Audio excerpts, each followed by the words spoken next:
Hello again and welcome back. In this video I'm going to be turning some scrap wood and an old cardboard box into this. Possibly something you've never seen before. There's going to be hand cut dovetails, kind of a secret compartment. So anyway, hopefully you'll stick around to the end and let's crack on with it.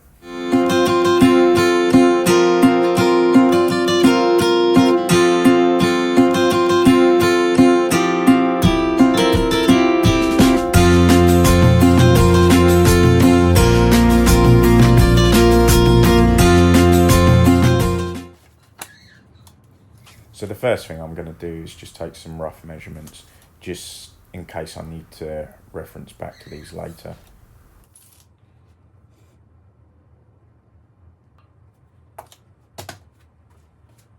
It's definitely a good idea to have a nice new blade, hopefully make the process of cutting the box up a little bit easier.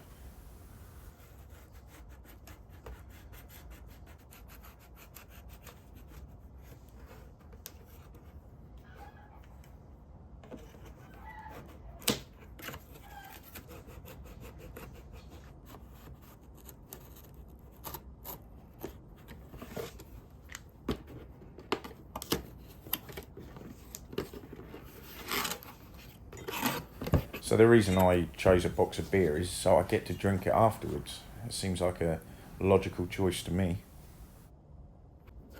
So now I can get some internal measurements and I can start cutting the parts to size.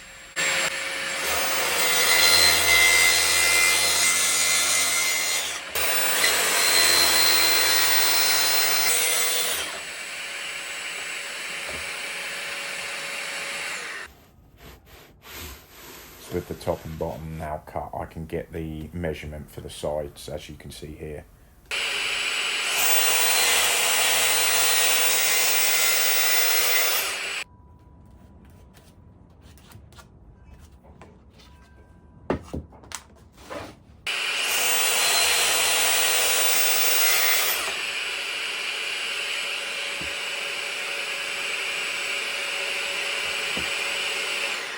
I'm now going to start making the edging, and these are going to be made out of solid oak.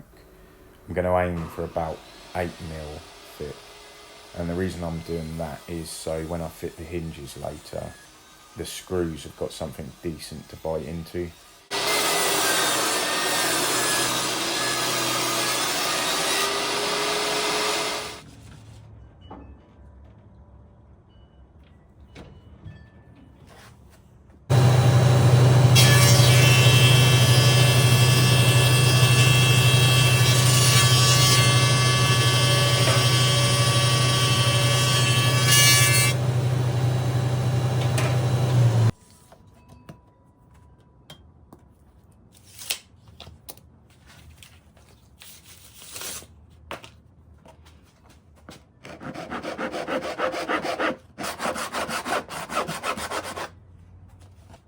So now I'm starting to glue on the edging, and I'm using the 5-minute polyurethane glue. And the reason I'm using that is just to make the process a little bit quicker.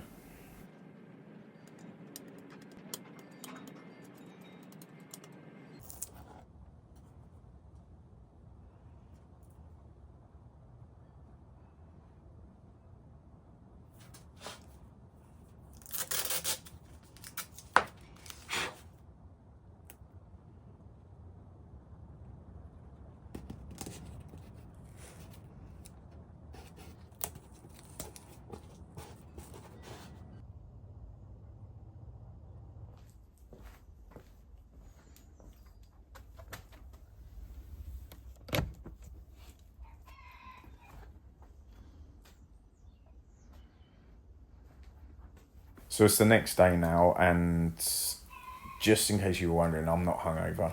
I'm going to show you where I put all the beers. They're all still there. You can count them if you like.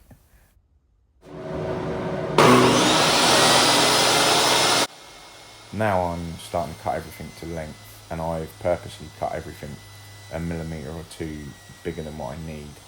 And that's so I can creep up on sort of the perfect fit.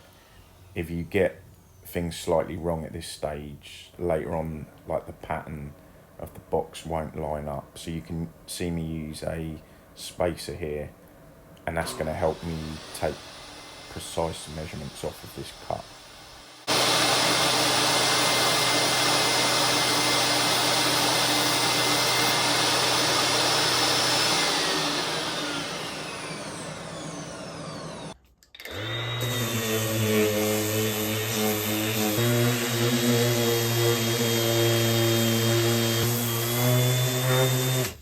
So everything's ready to go together now, but as you can see in this picture, it doesn't actually look that great, but once I put some oil on later, these parts will come up quite nicely. They're not perfect, but they do.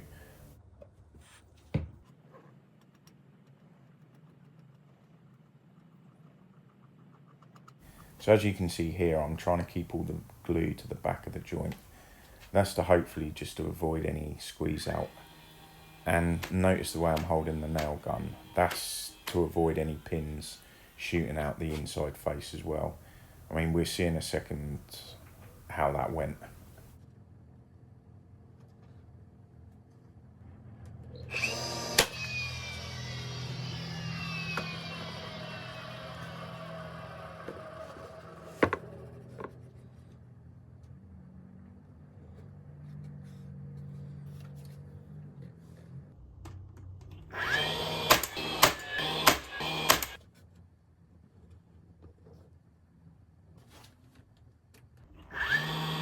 So that's everything now glued and nailed. So let's look inside the box to see how I did. Yeah, not so bad. I got lucky there, I think.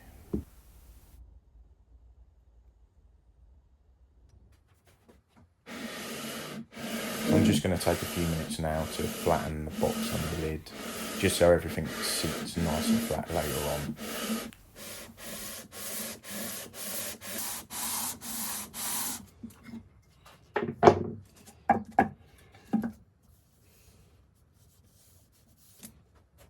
So as you can see in this clip, the lid runs out slightly to the box. Everything I've cut is square and parallel, etc. So I guess when they make these boxes, they're not actually that precisely made. And to be fair, why would they? So I just need to adjust the lid and make it suit the box.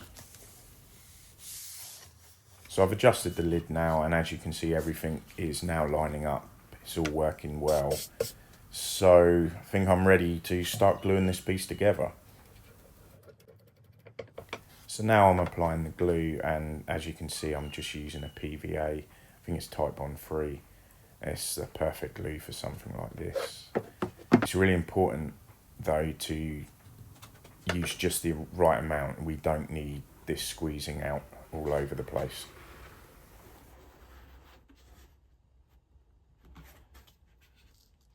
So I'm using backer boards here, and that's just so the force of the clamp is spread out more evenly. If I use clamps on their own, it would just dent the cardboard. These clamps are really handy for jobs like this. I don't want to say their real name though, so I'm just going to call them long reach clamps. Yeah, if you know, you know. So the best way I found to do this was glue one face at a time. I mean, it would be brilliant to glue more to save time, but this system seemed to work out the best for me. So it's about now that it would start to show if you were a little bit out with your measurements. The things would start to not line up anymore. I always write down what time I clamp something up, just so I know for later on when I can take it out of the clamps.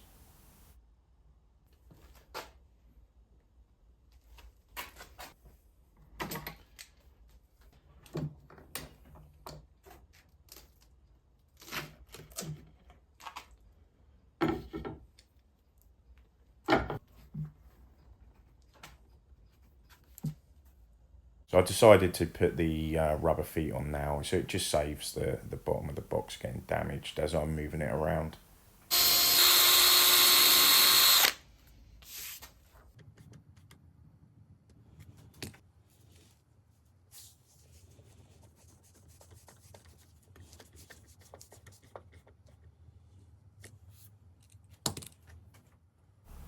So all of these cuts that I'm doing now, which are for the lid, I didn't do them until they were glued in place. That way everything should just line up perfectly when I put it back together.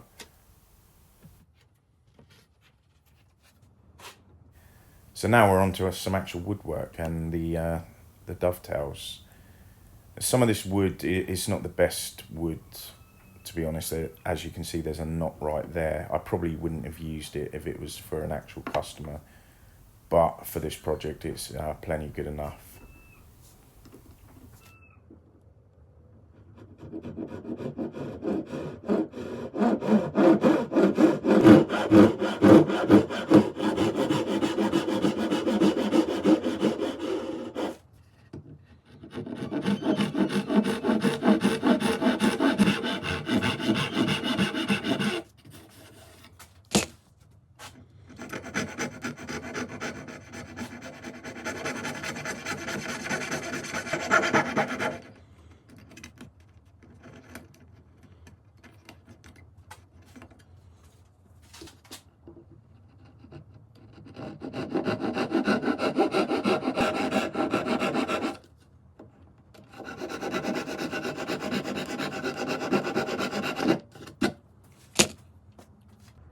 When I'm working with oak, and especially when I'm doing dovetails, I find it really hard to see pencil lines and even knife lines.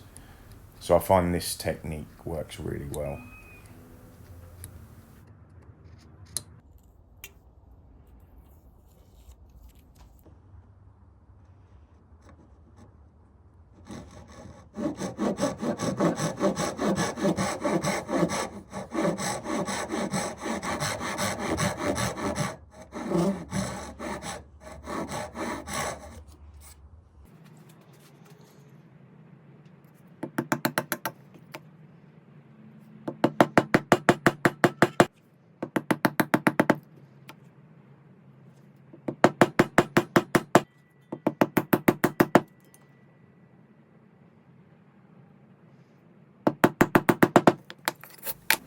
So what you can see me doing here is using the back of my chisel, and what that does is it shows me if there's any high spots, and if the chisel rocks, it shows that area needs some more work.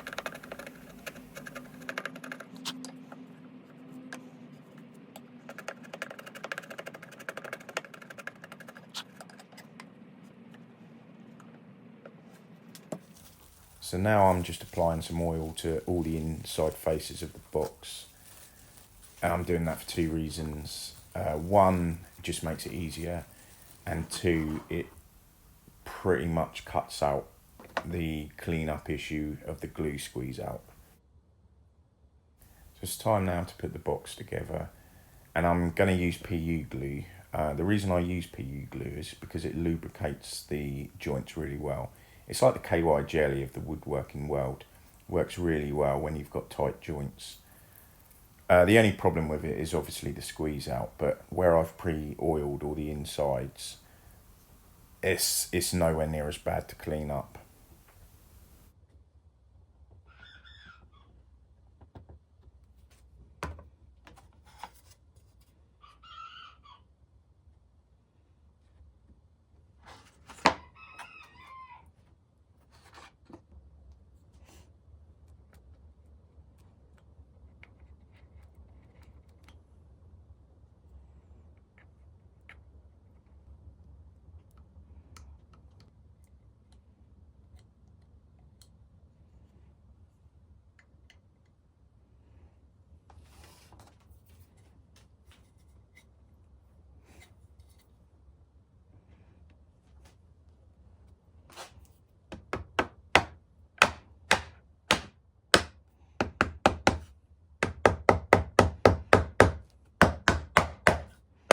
It always helps with dovetails to make some of these clamping blocks. It applies the pressure where it needs to be.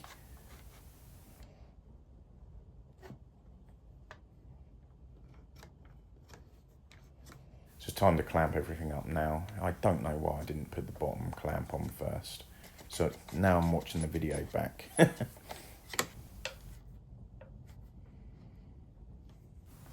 always pays off just to check everything for square.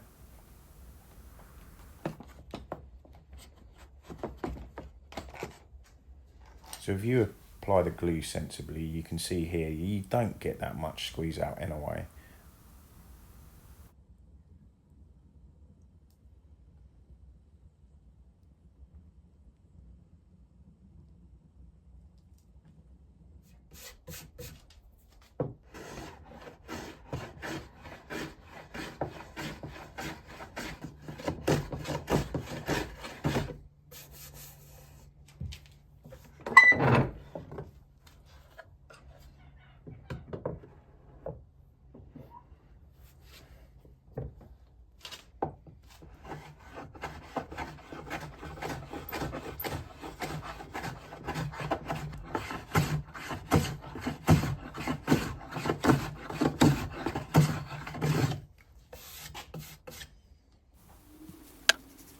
So now I'm applying some oil to the box. I love this part of the process, watching those dovetails come to life. They stand out really well in oak, if you ask me. It's almost as good as a contrasting wood.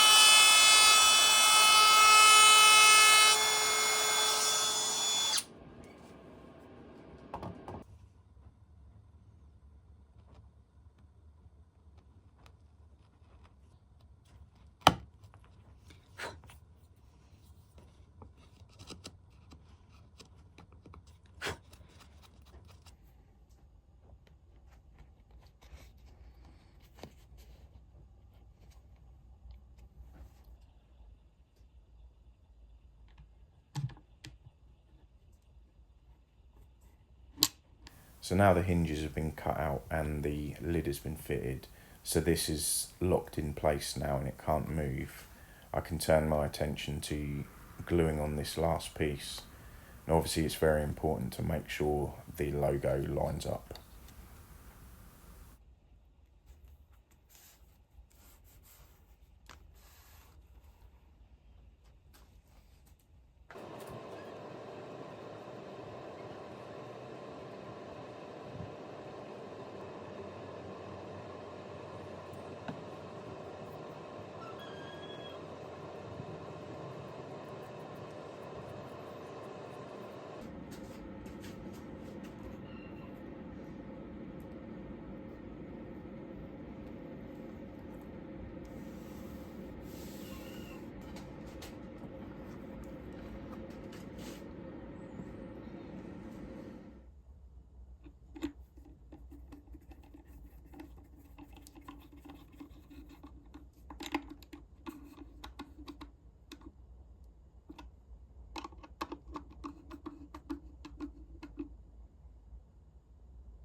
So these are the last two pieces to be glued on now.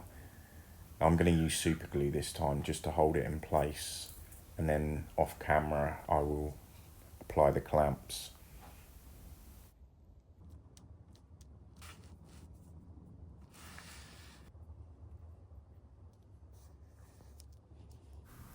So these pieces here, they hold the drawer in their final place. Before I glue them in, I just want to double check that everything works properly, because the way I designed this drawer, the handle sticks up into the lid, as you can see here. So I just want to make sure that all works properly before I glue them.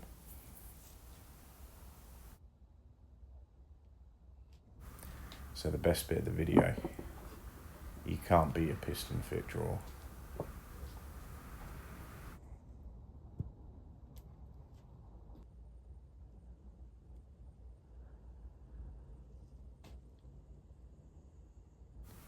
So thanks to anyone who made it this far.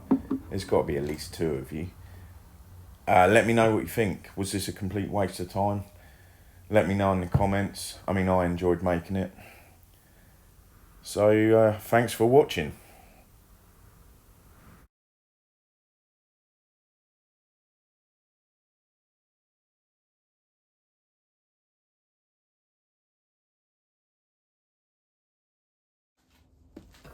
Oh yeah, one last thing.